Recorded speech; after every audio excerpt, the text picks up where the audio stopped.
Have you ever thought to yourself, the second I turn on my Google or Meta ads, I'm going to be getting so many customers who are just going to want to buy from me straight away? Well, I'm sorry to burst your bubble, but you've probably experienced that this isn't true. And most of the time, you're actually dealing with a lot of time wasters. Hi, my name is Patrick Ong, and I help business owners get leads with Meta and Google ads. You're getting a lot of time wasters because you probably don't know who your ideal customer is. So when people say I work with business owners, it's like, do you mean 65-year-old freelance celebrants or 30-year-old landscaping businesses or courier companies doing over $1 million in revenue?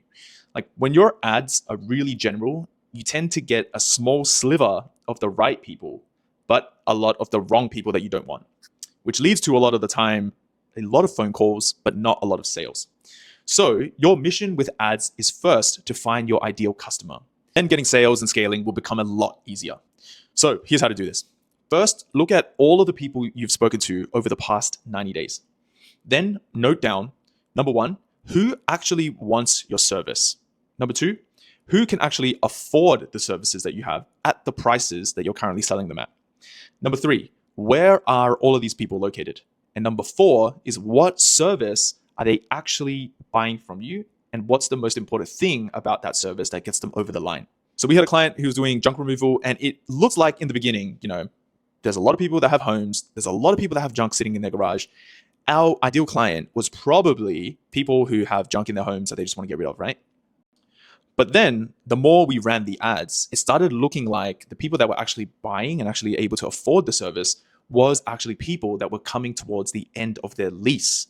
Because these people actually had the urgency to buy because they need to get out, they need to get the job done. So they actually didn't mind paying a little bit more for junk removal.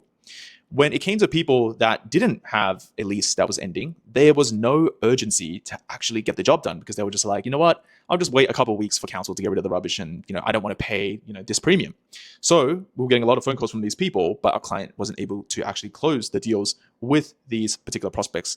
That gave us really valuable data because now we were able to reassess our ads and refocus our ads to actually hit the right person with the right pain point, which was the people that have a lease that's coming to an end.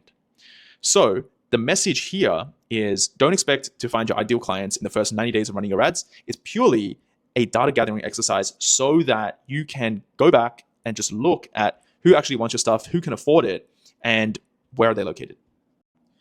But we would have never have found that out if we didn't explore first a broad range of people and then narrow down to the ideal clients that would actually buy the service. So if that was helpful to you and you want more tips like this, follow for more.